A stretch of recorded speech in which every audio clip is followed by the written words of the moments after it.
presentation today was on the calendar a while ago. I had it on my list of things I wanted to do, and I wanted to do this one in April because of the great shakeout, Utah's shakeout for earthquake preparation and preparedness. And I want to talk about floods and that, and now with the current events, the way things are going with our snowpack and just the amount of precipitation that we're continually having, that it seems like I may be a little bit late on that. But I went back and I looked at 1983. Those of you who've been around the state for a while may remember 1983 and some of the things that happened there. I stumbled on some old footage from 1983 of Davis County, of Utah County, and Salt Lake City with a river going down State Street. And Jeff was actively involved in all of those things way back in the day. And things can get crazy in the state of Utah. We go from a drought to flooding, and so that's where we're at. And so today's presentation will focus a lot on flooding, because I think that's what many of you may have tuned in for and prepared for. But just remember that Utah is a really diverse state, and we have a lot of crazy risks out there, from flash floods to earthquakes to crazy east winds in Davis County to the occasional tornado that shows up in Salt Lake City. And so we have to prepare for those events that may happen. But I wanted to start out by saying your risks are specific to you, to your site, to your location, and all of those things. And so I highly encourage you to prepare specific to those things. Most of you out there are already involved in planning process for these things, and you're well ahead on getting things out. I've watched as many of you have been doing sandbag campaigns and all of those things. And so some of this may be just a reminder, but for those of you who are maybe just getting involved with this, take this and dive in. Work with your local public safety people, your public works people, and your organizations there to help us be prepared for whatever the emergency that is out there. Boy, it's a record year that we're seeing. We've gone from record drought, multiple years of drought, to the highest snow water equivalent in our snowpack in Utah's recorded history. And that's a pretty amazing thing, coming from my history, remembering the 80s and what happened there, remembering I-80 being covered by the Great Salt Lake and rivers going down State Street and 13th South in Salt Lake. It was a pretty amazing time, and to be facing something like that again is a little daunting. Well, we're here. we're here now again. We've been there before, and we need to be ready. And so that's what we're up to today. Now, I built this that we were going to talk about earthquake preparation, so I'm going to get that out of the way quickly, so we can talk about floods. But earthquakes happen in this great state of Utah. We had one just 3 years ago in 2020 that kind of coincided with the COVID pandemic and lockdowns and all of those things. This massive earthquake that was centered out in Magna gave a lot of us a real wake up and said, you know what, we can have really significant earthquakes. And it was amazing to see the differences, not just out in the west side of the Salt Lake Valley, but people even further away had some pretty scary experiences, even at a distance from there, based on their local geology. So preparedness is important. So we need to know what our earthquake risk is. And if you look at this risk map of the entire United States, you can see that Utah has some high hazard earthquake areas. And if you look a little closer, you can see that the vast majority of those are right along the Wasatch Front, where the vast majority of people are, and the vast majority of property is, that buildings and things that have value. And so we are at risk. There can be micro zones where you can have liquefaction, and at minimum, we may have utility disruption, and there are things that we have to prepare for.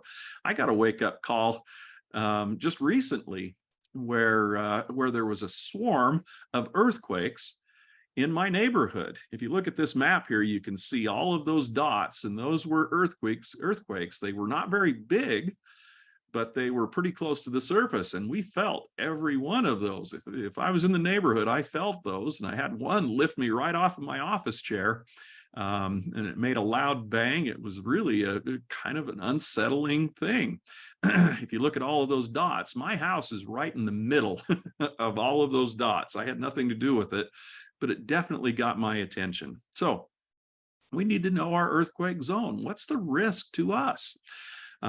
Build our buildings according to that. If you are in leadership and you're building a new facility, a new building, or whatever it may be, earthquakes need to be part of that. We build those to the appropriate code, and ensure that we maintain those to that level. Certain things that we can do after the fact, even if we didn't build to that code, there are things like seismic bracing of our sprinkler systems, taking a look at our gas service, putting in things like flex couplers, where we hook a hose up to a heater or a water heater. That allows that appliance to move and not break the gas line in the event that there's an earthquake.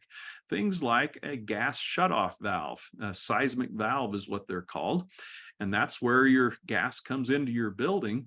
It is designed that if we have a massive earthquake, it will automatically shut off to the gas to the building, so it doesn't continue to flow and maybe contribute to a fire in your building. So we'd look at those anywhere where we have a significant gas service.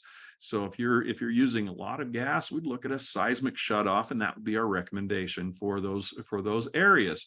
I will give just a little caveat on that. Make sure if you're right next to a railroad track that you spec that gas valve for common shaking. I installed those at a facility where I worked, and we were right next to the railroad tracks. And every time the train would go by, it would shut the gas off. I got in a little bit of trouble for that, but we bought then we replaced that with the appropriate valve, and it worked great. Other things, anchor your shelves. Now, this is for safety's sake, just from day-to-day things, but anchor your shelves and the materials that are there.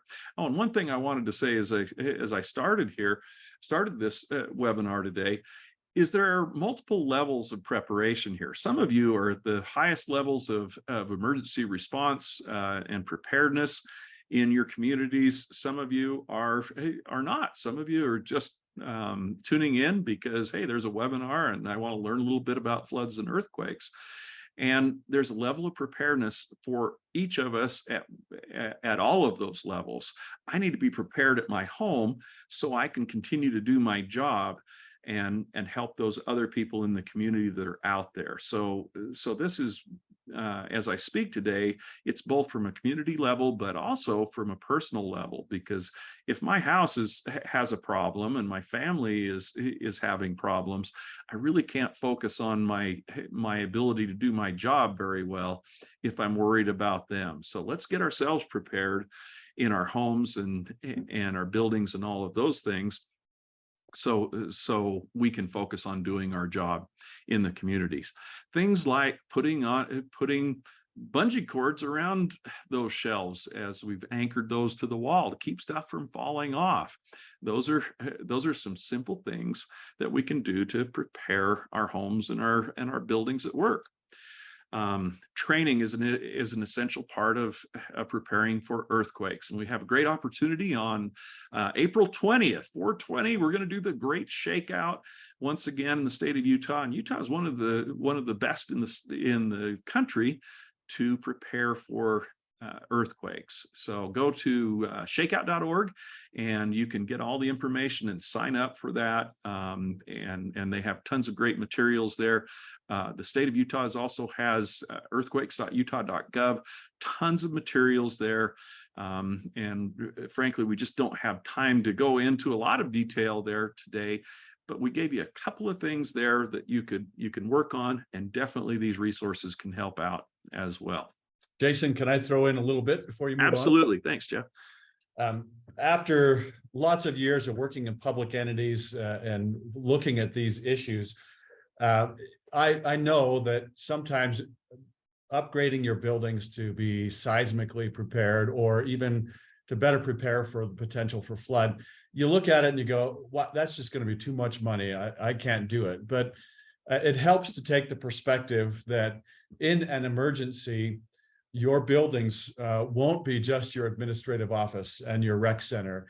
They may be the place where you house your community, where you have hospitals, where you have morgues, where it's your place where you are staging materials to go out to your communities. And so at the times when the community's at its worst, the buildings need to be their best. And I have found that there are some projects that there's no way around it. They're capital projects. You just kind of have to think ahead and plan for those. But there are other ones, such as the bracing that Jason mentioned. And also, if you have large water tanks, those should be braced as well.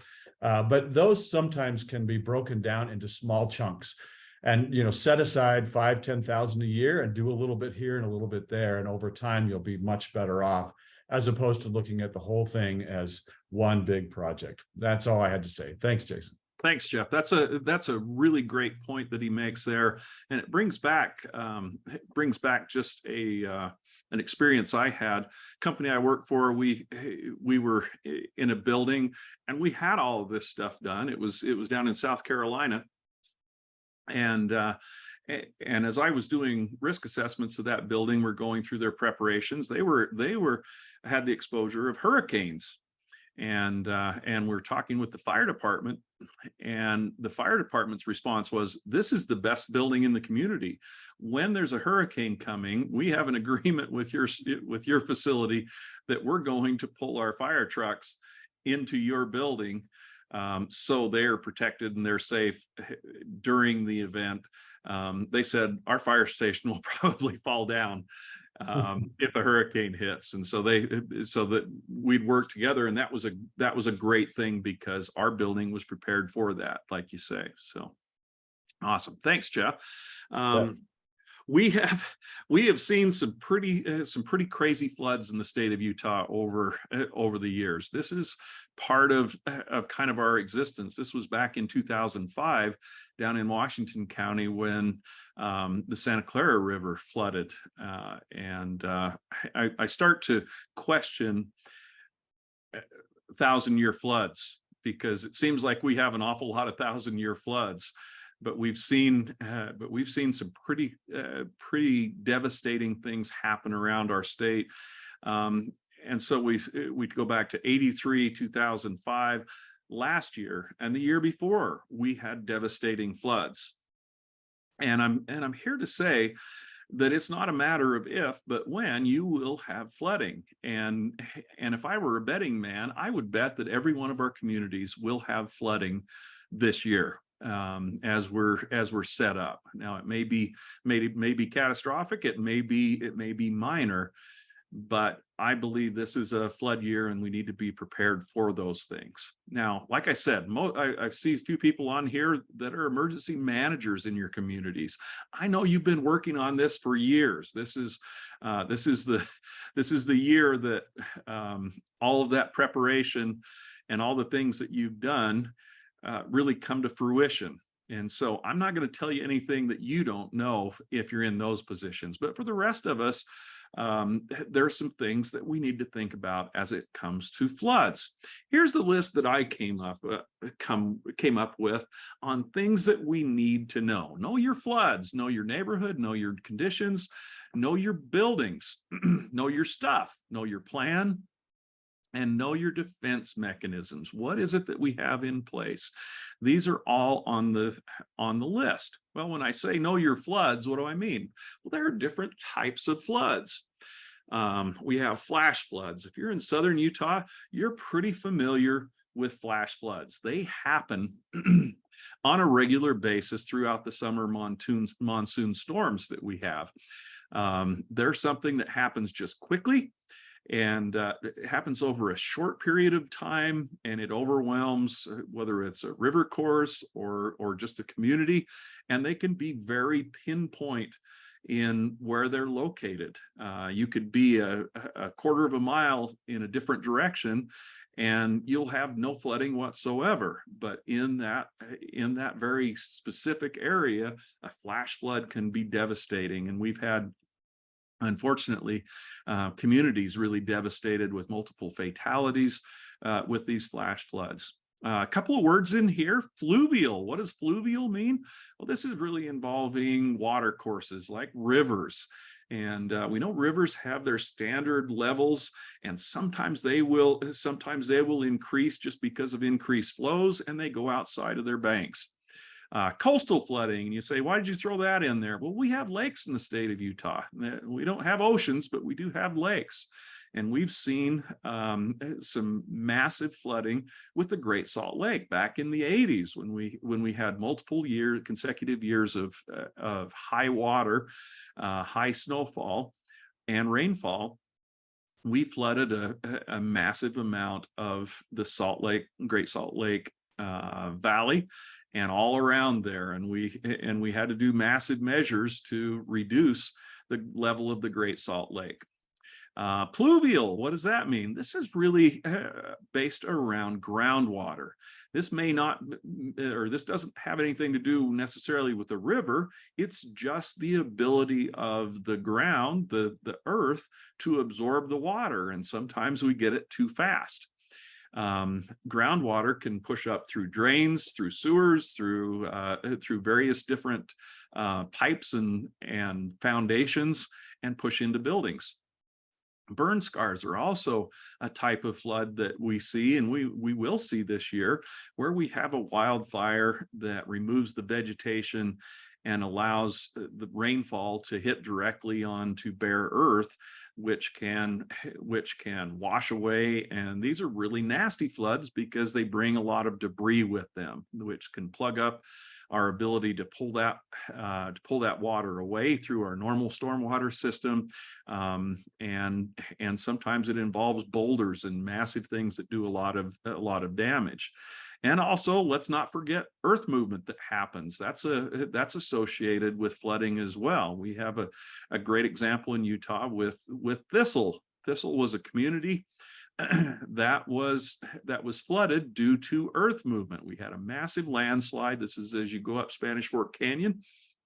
You can still see the landslide where it came down, and it flooded out this whole community. Now, it was a slow disaster because people were able to get out of there, but they lost their homes, and you can still see the remnants of those homes in that area. So know your different types of floods. This is going to be different for each of our communities and each of our homes. What are we potentially exposed to? The picture we've got here, Moab had some massive flooding last year. A lot of that was due to a burn scar, big storms on a burn scar. I believe that we can expect to see every type of these floods this year. I think each of these will happen somewhere in the state of Utah throughout the year, and probably on a widespread basis. Know your neighborhood. One of the most important questions we can ask ourselves is, has it flooded here before? Where has it flooded in our communities? Because if it's flooded there before, chances are it will probably flood there again, and good chance it will happen this year. Which types of floods that we just went through are we at risk of? Where is high ground? This is for both on a community as well as a personal level. Where do I go to get to high ground? Where do we get people in our community to high ground? And these can be different based on the different types of floods that happen.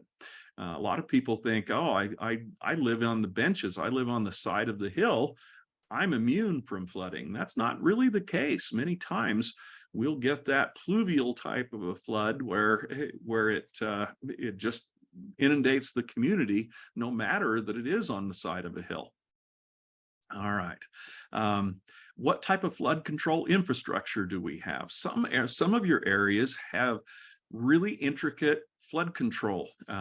We ensure a variety of flood control districts, and some of our cities and towns also have flood control structures that are in place.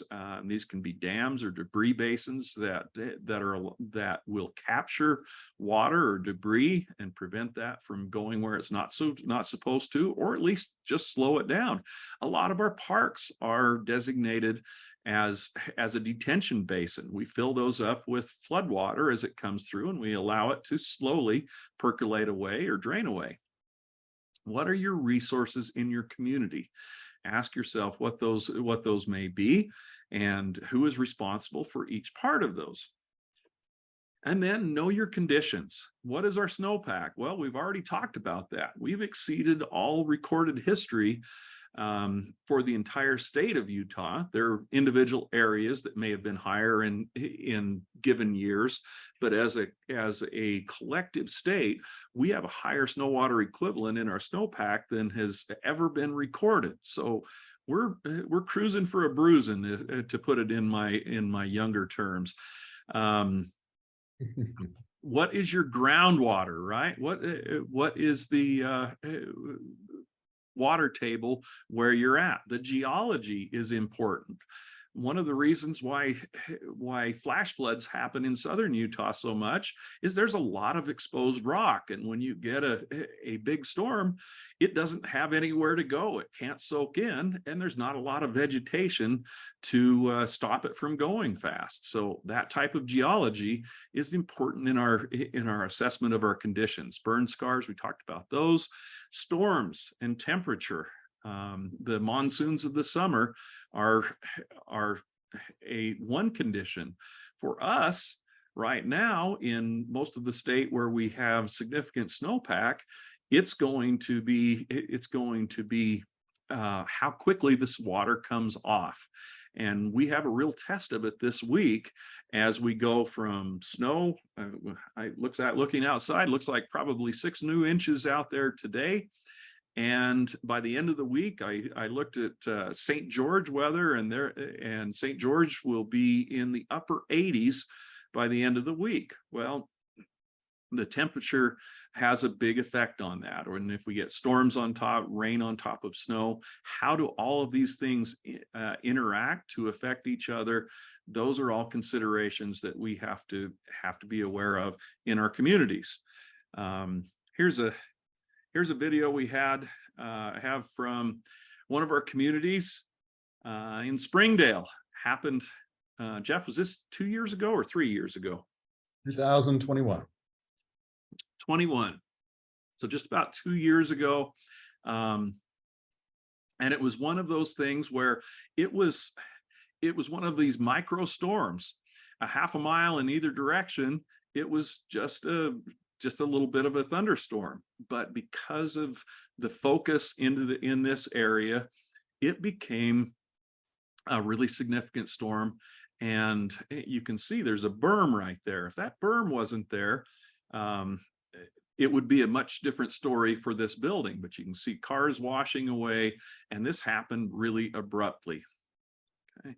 And Jeff, feel free to jump in anytime if you want to add some detail on these. So know your buildings. This is the next part. Where are your buildings located? Are they located in a flood zone? So the FEMA, the Federal Emergency Management Administration, has flood zones, and there are maps. They're called firm maps, and there's a link there, but you can just go on and Google and look for flood zone maps. And if it comes from FEMA, that's the right spot. And if you're in a flood zone, and there are different types of zones based on the probability that you will have a flood, and those are generally based on a 30-year frequency because they're looking at flood insurance. It's based around the probability that you will have a flood during the period of a mortgage. So we should be familiar with what our flood zone is. And just because you're not in a flood zone doesn't mean that you can't have flooding. But if you are in a flood zone, you need to be much more aware of those things. Buildings in flood zone have requirements to have flood insurance if you're doing financing on those. Think about your building, the location, construction. Has it been flooded before? Do we have a basement? What is our exposure? What type of protections do we have? A berm can protect our facilities, and sometimes we have facilities like wastewater treatment facilities that have to be at the lowest point in the system because we want our water to flow downhill. It may make sense to build massive prevention techniques, berms and dams and dikes and those things to prevent that flood water from getting to our critical infrastructure. We should be looking at our facilities regularly to ensure have we provided adequate coverage, and look at each facility and ensure that those preparations are in place. I'm getting a little bit ahead of myself. Actually, no, I'm not. I'm right there. On our buildings, let's look. Let's look at our facilities. Are those controls in place? If we put berms in place, are they maintained? If I have water courses like we're still on buildings here. Let's talk about our gutters and our downspouts. Are our gutters clean? Do we have regular maintenance on there to keep that stuff out? Or do our downspouts discharge to the right place? Or are they going to go into a window well and fill our basement up?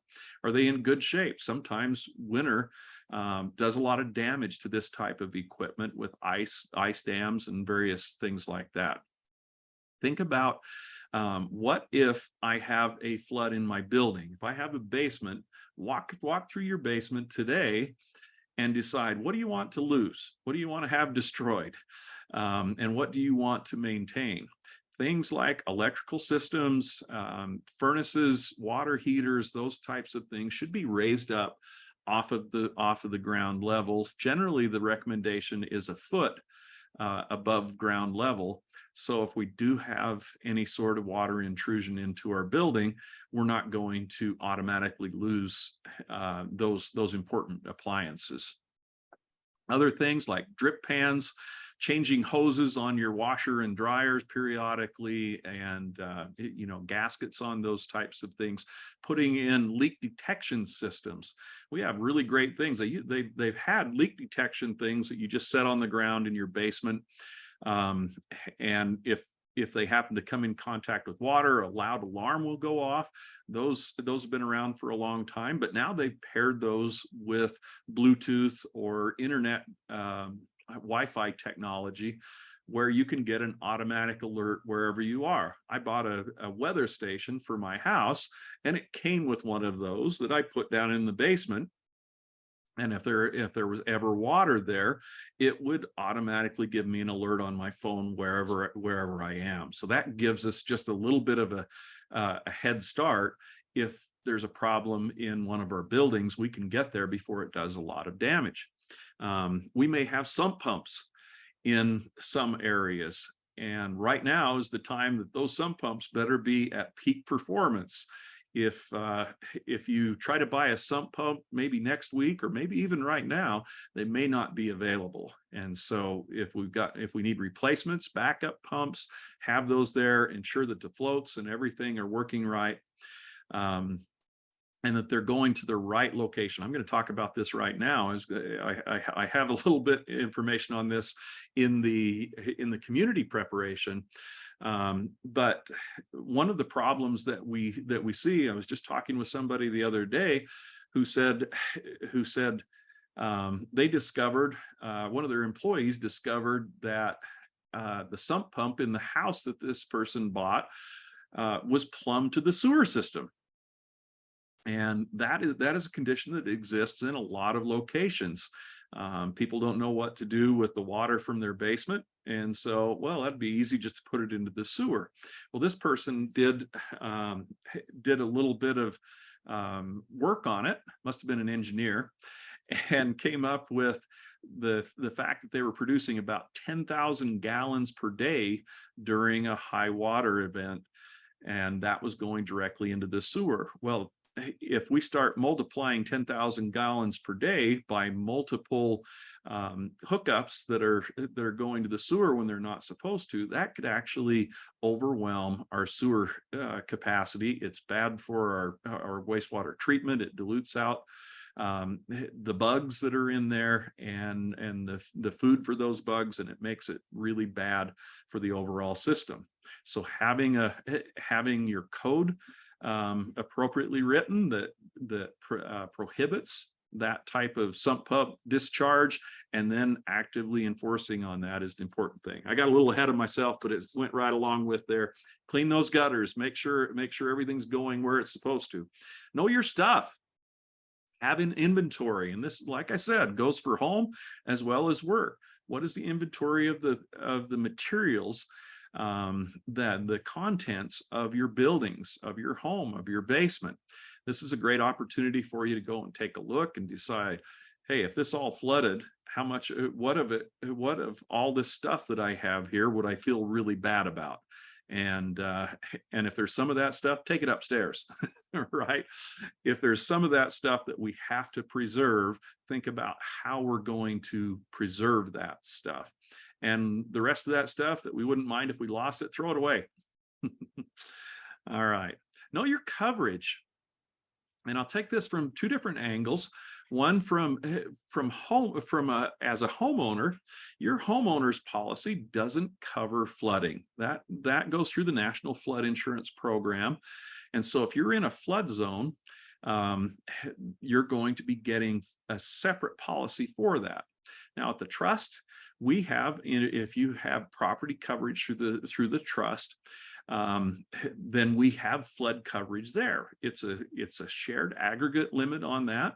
If you are in a flood zone, you may want to have a discussion with your risk finance consultant. Those are the sales guys, for lack of a better, it is a better term, risk finance consultants. But those folks can help you to know what the appropriate coverage is for those areas. It's important to note where the water came from determines which insurance coverage may be covering that. If it comes from inside the home, let's say you have a pipe break, your homeowner's policy likely will kick in on that. If it comes from outside the home, then that's going to be flood insurance. But what about general liability? You have a liability policy with the trust, most likely. Is there a chance that could be impacted? Well, we have to realize that there's a potential that you could have claims against you if water, sewage comes up the pipes into people's homes.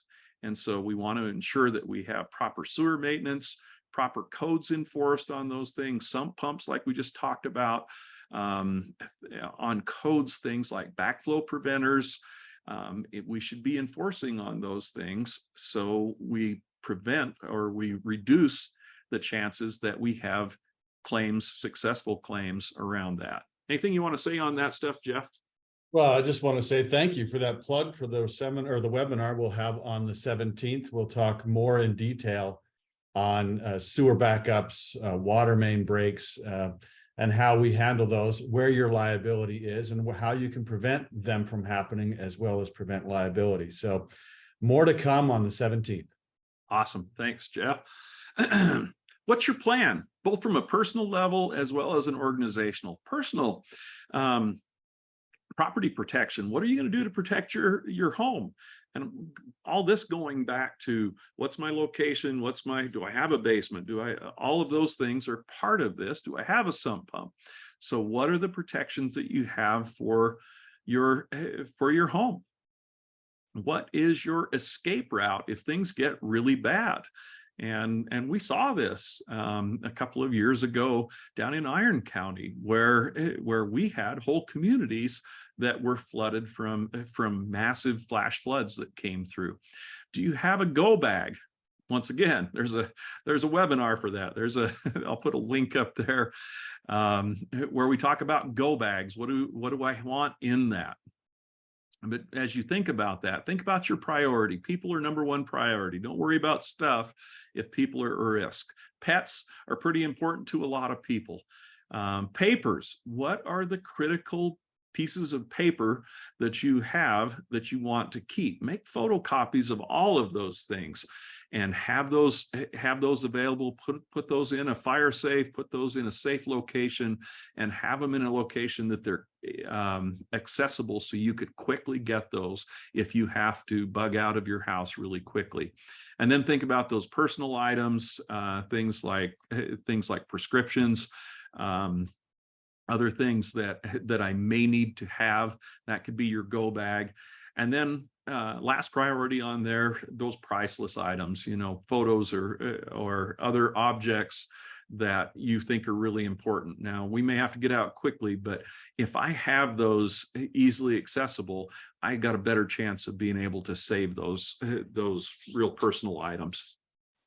From an organizational standpoint, what is our plan for our community response, for personnel, for volunteers? Are we going to have volunteers help out with this? Are they going to fill up sandbags? Are they going to put up sandbags? I was looking through some of the footage from the 1983 floods in Salt Lake City, and they gave numbers of thousands of volunteers that came out and set up sandbags to put these rivers down the various streets and protect structures.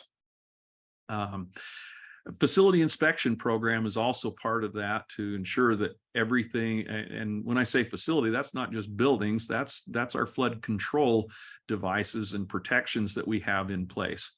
And then one important thing that I've seen in previous flood events is training your staff on the FEMA process. How do we, if there's a declaration and there are dollars that are allocated to help out with your flood response and what you've done, it's a really difficult process to do that. Right now is a great time to get a primer on doing that FEMA process, and so people are ready to fill out the forms and do the things that they need to do. Now, when it's hey, we're still in the preparing mode, and not when things are actively flooding, and we're asking ourselves, how are we going to pay for all of this? How are we going to get the money that we need to do that? So right now is a great time to do that. Know your defense. Yeah, go ahead, Jeff. I just to put another plug in for the volunteers. Likely most communities this spring are going to need volunteers, so let's make sure you've got a good volunteer program in there. Just put a little more flesh on what Jason said, but also everything on that slide that we just went through applies to earthquake. So good preparation on both fronts. Thanks. Absolutely. Thanks, Jeff. What's your infrastructure? Right now is a wonderful time to ensure that our water courses, our stormwater system is clear, that the grates and the bridges. This was a picture I took not too far from where I live a few years ago, 2017 to be exact. The last time we had a major statewide flood year. And there was a lot of debris at this bridge, and it was backing up. And I thought, wow, if we had just the right combination of events, this bridge could be in peril. And so look at those water courses, clear out all the garbage and the weeds and logs. And sometimes it's ice. Sometimes this time of year, we still have ice in those water courses that could jam up and cause flooding as well. So take a look at those things. Prepare your detention basins. Make sure the pipes are all open. Make sure the grates are in place. They haven't been damaged. Also, don't forget about liability and protecting people in those areas. If our park is also a detention basin, get out there and put up signs that say, no access when this is flooded. Stay out of here when it's flooded, and protect our people that way. Prepare our buildings, like we've talked about. Prepare your pumps, plastic, sandbags. Buy those things ahead of time, because when it comes time for that flood, they're not going to be accessible. Now's the time to drill on your emergency plan. If you're not a public safety person, bone up on your incident command system. Who's going to be the incident commander when a bad thing happens? How are the different organizations going to interact? If you are a public safety person that's dealing with this on a day in, day out basis, now's a good time to talk with those folks that really don't work with the incident command system all that often, and ensure we all understand those things. Who is the public information officer for your organization? I suggest that you pre-write your emergency messages, whatever you can think. You know, we have a flash flood, we have a general aerial flood, whatever it may be. There will be different instructions for those things, and it's a lot easier to have those things pre-written to where you can just tune those up for the given circumstances, instead of being in a rush to get this out. Test the communication systems. Look at your reach. Is social media a good option? I know a lot of communities out there have worked really hard on their social media outreach, but you can look and see who has signed up to get your messages, and look beyond that as well. Radio, how do we get the message out? Test our internal communication systems. What happens if the cell phone system is out? How are we going to communicate? So test that. And I know you emergency management folks out there have been working like crazy on radio systems and that, and getting everybody up on digital systems. But we want to test those. And last but not least on this subject, get the message out now. Get the information out. It may be, as I looked at the 1983 floods, that really came to a climax over the Memorial Day weekend. So we still have time to plan and prepare before, unless it gets really hot, before that big mass of water comes down. Now, you folks in Washington County have less time to prepare. It may be this week when it gets really warm and we see a lot of water coming down. But let's get the message out to our communities now, to our employees now, so they know what to expect. And I know many of you are doing this now. I've seen lots of sandbag campaigns and all of those things. Well, this is a pretty impactful video here, so don't watch it. You don't want to see pretty rough things. Safety is incredibly important when it comes to flood preparation. You can see what happened here. These poor people were electrocuted, shocked from touching that power, that I don't know if it was power pole, whatever that pole contained, but obviously it had power in it, and they were electrocuted. Let's get the information out to our communities on basic things of don't go into water, turn around, don't drown, you know, those types of slogans, and let people know what the risks are when we start backing up water where it's not normally. So as we look at safety, talk about staff safety. We want to train, we want to practice with people. We don't want to put people out in flooded areas waiting to clear out gutters or grates where they might be drawn into a drain.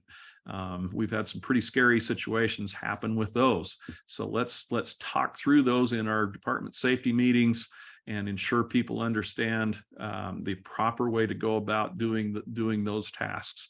From a community safety standpoint, we may be doing supplying sandbags or allowing people to come fill sandbags up in our areas. Think about that. How do we keep that a safe place when we've got vehicles moving in and out, we've got equipment? Let's figure out how we can separate the equipment from the people. If you're loading vehicles, let's have our best operators on that, and also have plans how we're going to safely do that. And there may be a time when we can't safely load a vehicle or a trailer just because of how it's configured, whatever, and train our operators that it's okay to say, I'm sorry, I can't load that because I'm going to destroy your $80,000 pickup by loading it the way they want you to load it up. Make sure that we're using volunteers, and Jeff kind of dove into this as well. Qualify those volunteers. They need to be on a list to have coverage under workers' compensation. State of Utah, if they're an approved volunteer that the chief executive officer, mayor, or whoever the highest official is in your organization, needs to sign off on that list to be an approved volunteer. With that, they get coverage under workers' compensation. But also with that, we also have some liability. They have workers' compensation coverage, so we've got to ensure that they're safe. So train them. What do we worry about with them? Well, back safety, equipment safety, electrical, drowning prevention, all of those things. How do we keep people out of harm's way? There are tons of great materials that are out there, and I'll drop a few of those into an email as we let you know that the video is posted up to YouTube. But there's a ton of great material. You don't have to recreate the wheel. Everywhere from FEMA to our local organizations have great materials that are there, and I'll send out a few examples of that. Use your messaging, flash flood, turn around, don't drown. This has been a national slogan there, but I think that's important that we get that message out that, hey, don't try to drive your car through that flooded area. You may end up not just swamping your car, you may not get out of there. Well, there are tons of directions that we can go with this, and it's a challenge to try to cover everything that we need to during this time. But use the material that's hopefully this presentation will spur some thought and spur some action in different areas that you may not have thought of, or that you may need to work harder on, or maybe you feel great about it as well. OSHA has some good information as well as others. I'll send that one out. Uh-oh, I didn't turn the volume down on this one. This was down in Iron County a couple of years ago, and this is how quickly things can become disastrous.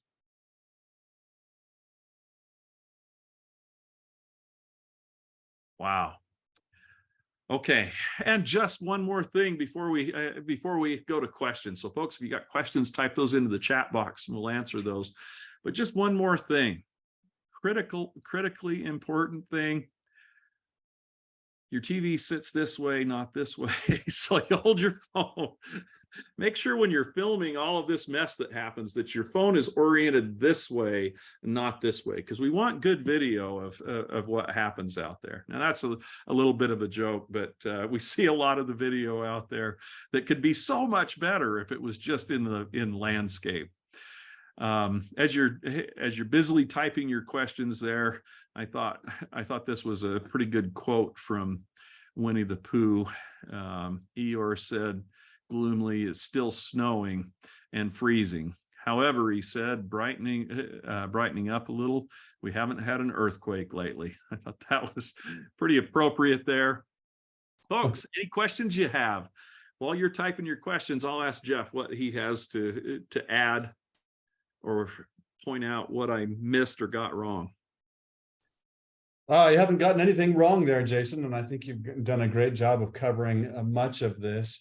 I wanted to bring up that under the Governmental Immunity Act of Utah, there is protections for public entities for your flood control efforts and your flood control facilities. There has been some Supreme Court movement, Utah Supreme Court movement away from that in certain circumstances, but you have some great immunity there. So that's a nice thing to be aware of. But when we're talking about immunities, we're talking about damages that have already happened. All of this is about preparing and preventing as much as we possibly can. And that's the stage we're at right now. The opportunity we have right now is to prepare and prevent as much as possible. Absolutely. Thanks, Jeff. I love having Jeff on here because he has such a different but absolutely congruent perspective on this. I take it from the prevention side, and he takes it from downstream when things may have gone bad. So, all right. Carrie says contacts Utah State BOAD for help with a disaster. Okay. And you've got a website right there as well. So it looks like that went out to everybody. Thank you. I appreciate that a lot. All right, I think that's all of the questions. I'm really blown away that we only have that, but that's okay. I'm guessing that's because this is something on everybody's mind right now. Yeah. Right, we're all already thinking about this, and great thing is a lot that we do to prepare for floods also prepares us for earthquakes. It absolutely does, or fires, or any of those other disasters that may happen as well. So thank you, folks. I really appreciate your attendance. Appreciate all of your work out there. Please be safe as you go out and deal with the potential flooding that we may have, so we can all be safe and get ahead of these issues. Go out and have a safe day. Thanks.